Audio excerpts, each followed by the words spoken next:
मैं नरेश कुमार जांगड़ा हंस वास्तु शक्ति चैनल की पाठशाला में आपका हार्दिक स्वागत करता हूं।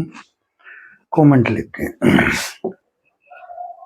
किसी ने कहा फैक्ट्री के लिए जमीन ली है, नर्मदा नदी निकल रही है, नॉर्थ से साउथ की ओर जा रही है और ईस्ट से वेस्ट की तरफ क्या जा रहा है, वो जरा ही ये समझ नहीं आया।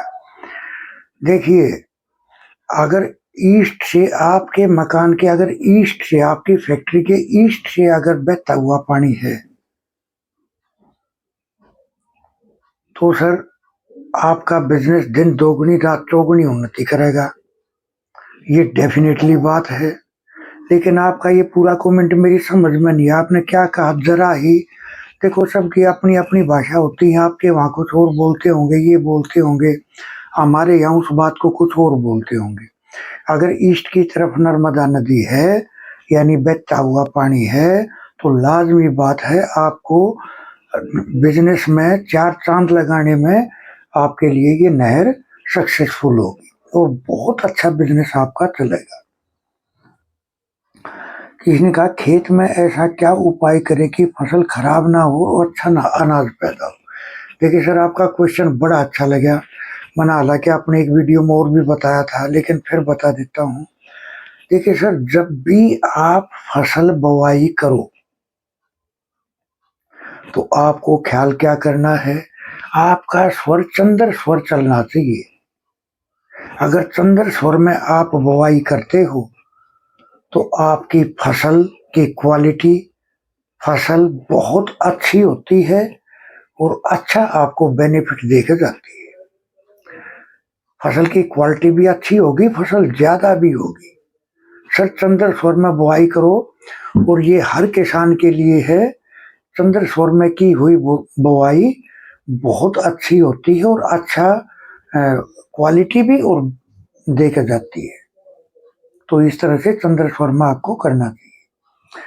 अगला है, बहुत से लोग हैं जो घर में ही मंदिर बना लेते हैं, उसका क्या प्रभाव होगा। देखिए, घर के मंदिर नहीं होते, घर में पूजा घर होता है ना। वो एक बनावट में बना दिया, लक्कड़ का पत्थर का, वो एक अलग बात है। और पत्थर का तो बिल्कुल भी नहीं होना चाहिए। हाँ, लक्कड़ का चल जाएगा। देखो, मंदिर में मूर्तियों को प्राण प्रतिष्ठा करके तब स्थापित किया जाता है, लेकिन घर के मंदिर में ऐसा नहीं होता। घर का होता है पूजा घर। हाँ, इसमें एक सावधानी रखने वाली बात क्या होती है कि जब जहां आपका मंदिर रखा है, पहली बात तो वो नाभि से ऊपर ऊपर होना चाहिए, यानी 33 इंच से ऊपर ऊपर होना चाहिए। दूसरी चीज क्या है कि जो आपकी छत है और जहां आपका मंदिर रखा है, उस मंदिर के ऊपर से छत पे कोई आदमी ऐसे ना जाए। अब जाए तो जाएगा तो क्या करे, अपने मंदिर के और छत के बीच में कुछ न कुछ एक्स्ट्रा लगा दे। कोई कपड़ा लगा दे, कोई एक्स्ट्रा कोई ना कोई ऐसा काम कर दे जो उसकी कनेक्टिविटी ऑफ हो जाए। ये ख्याल करके आपको चलना है। बाकी जो घर में जो होते हैं ये पूजा घर होते हैं, ये मंदिर नहीं होते। तो मंदिर में और पूजा घर में बहुत फर्क है ना। वो आपका पर्सनल है, वो सार्वजनिक है। वो मंदिर है, उसमें प्राण प्रतिष्ठा की जाती है, उसमें कलश स्थापना की जाती है। अब कलश की छाया जहां भी जाएगी तो वो उस एरिया को बर्बाद कर देगी, नेगेटिव कर देगी, बनते काम बिगड़ जाएंगे, हेल्थ समस्या रहेगी। सर, जैसे आदमी अपनी गंदगी को साफ करता है, ऐसे ही मंदिर भी अपनी नेगेटिविटी को साफ करता है। तो जो आसपास वाले हैं वो दिक्कत में आ जाते हैं। अब मंदिर है तो लाजमी बात है 99% उसमें पीपल का पेड़ भी होना चाहिए। अब वो पेड़ कभी बड़ा होगा तो उसकी छाया भी जाएगी।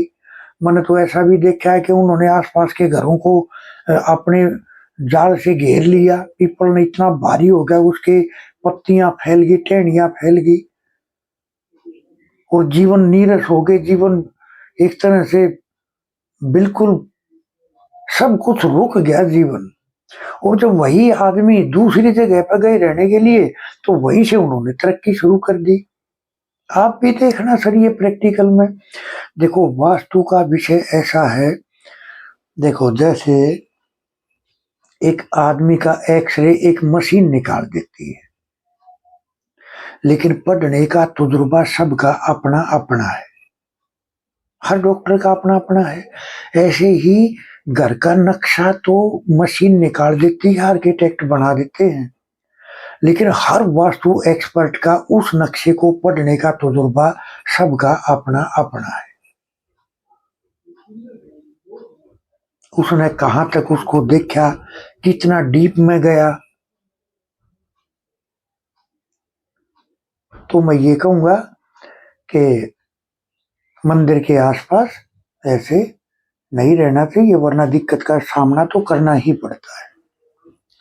किसी ने कहा नॉर्थ की छत हमारी 2 फीट ऊंची है और साउथ की छत हमारी 2 फीट नीची है, तो ये छत की पोजीशन है, कृपया करके बताइए। देखिए, अब नॉर्थ है वाटर एलिमेंट, वो दूषित हो गया, आपकी शत्रुता बढ़ जाएगी, आप में वाणी दोष आ जाएगा, जीवन के नए नए अवसर बंद हो जाएंगे, औरतें वहां रहने वाली घुटन महसूस करेंगी, आपकी सोच जो है वो एक बेचैन रहोगे आप, पैसे की तंगी रहेगी।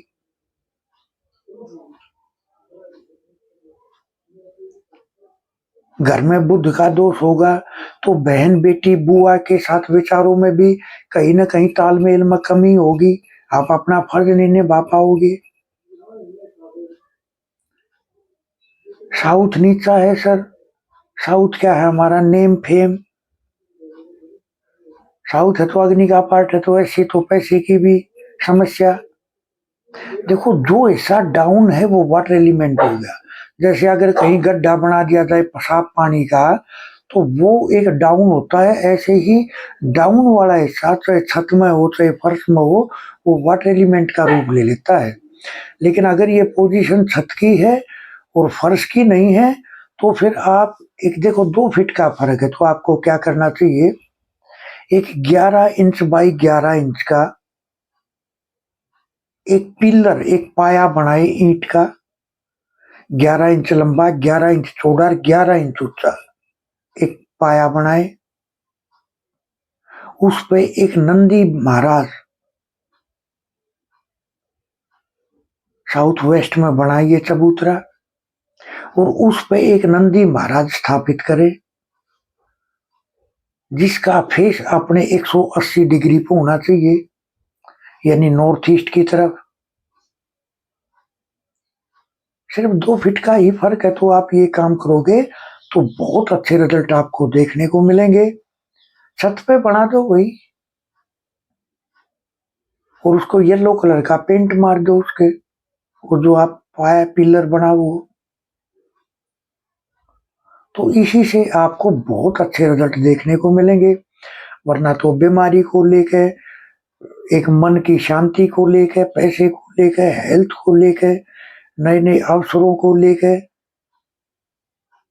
शत्रुता को लेकर, बहुत कुछ। नॉर्थ जब ऊंचा होता है तो बहुत बड़ी, ये जो सिम्टम मैंने बताए ये बड़े रूप में भी हो सकते हैं, और ये देखो बीमारियां वो बड़ी भी हो सकती हैं, थोड़ी छोटी भी हो सकती हैं, समस्या जरूर रहेगी 100%। और अगर फर्श में है तो जिस मंजिल में है, अब सर की बहुतों के जैसे आपकी छत की ऊंचाई है, ऐसे ही छत का भी हो, नीचे फर्श में भी ऐसे ही हो।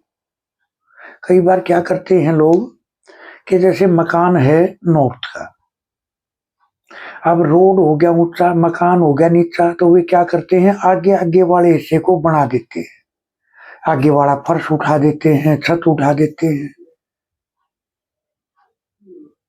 तो ये समस्या जन्म ले लेती है। और आप देखोगे जिस दिन से वो नॉर्थ का हिस्सा ऊंचा होया, समस्या उसी दिन से शुरू होगी।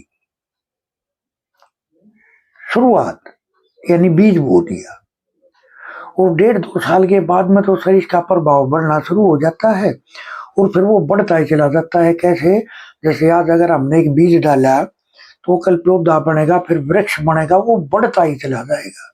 तो ऐसे ही इसके ये जो गुण धर्म मैंने बताए, ये समस्याएं आपकी बढ़ती ही चली जाएंगी, और इस पे आपको अपना कंट्रोल करके चलना है। देखो सर, एक फोन आया था मेरे पास, तो मैंने सोचा कि चलो इस वीडियो में थोड़ा सा शेयर करूंगा सबके साथ, तो उसको भी आंसर मिलेगा और आपको भी कुछ हिंट मिलेगा। तो क्या है, उसने बोला सर मेरा एससी में पेंट करा था ब्लू कलर का, उसके बाद में समस्या आ गई। सर आलस्य बढ़ गया, अहंकार बढ़ गया,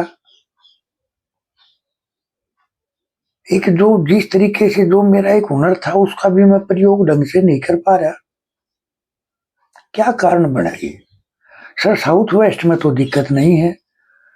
मैं कहा भाई देखो, जब अग्नि में जब जल आता है, तो अग्नि में जब जल आया तो अग्नि जो चल रही थी उसको जलाया तो उसने बुझाया, तो वहां बुझाया तो अब वही अर्थ का निर्माण हो गया। इसका मतलब अर्थ में क्या क्या है, जो सिम्टम बताए वही हैं, जो मेल खा रहे हैं उससे। आलस्य बढ़ गया, मीठा बहुत ज्यादा खाने लग गए, पैसे की दिक्कत बढ़ गई। क्यों? क्योंकि उसने अग्नि, अर्थ ने अग्नि को बुझा दिया। तो सर ये जो पंच तत्वों का जो साइकिल है, ये बड़ा जबरदस्त है ना, बहुत जबरदस्त है ये पंच तत्वों का साइकिल। एक तत्व दूसरे तत्व में गया तो वहां क्या कन्वर्ट हो गया। अब देखो, अब ये सिर्फ एक ब्लू कलर के करने से ये समस्याएं घटित हुई। एक्सीडेंट हुए, बोला सर एक्सीडेंट भी हुए, कभी कहीं गाड़ी भिड़ जाती है, कभी कहीं भिड़ जाती है, काम करने को इच्छा ही नहीं होती, आज का काम कल पे छोड़ते हैं, आलस्य बढ़ गया है। तो ये सारे के सारे अर्थ के अवगुण है। बढ़ जाएगी अर्थ तो अहंकार बढ़ा देगी। छोटी छोटी बातों में दूसरे की हमें कमी निकालना। अरे भाई, एक आदमी में मान लिया दो कमी है, तो 98 गुण भी तो हैं, उनको ले ले। कमी ढूंढनी जरूरी है। हर आदमी में कुछ ना कुछ तो गुण होता होगा, जो एक इंसान होता होगा। मैं राक्षस वाली बात नहीं कर रहा, इंसान तो उसमें कुछ तो गुण है, कुछ नियम भी होंगे, एक नियम तो होगा। लेकिन ये क्या करते हैं, दूसरों के अवगुणों को ढूंढते हैं ये, जब अर्थ बढ़ जाती है।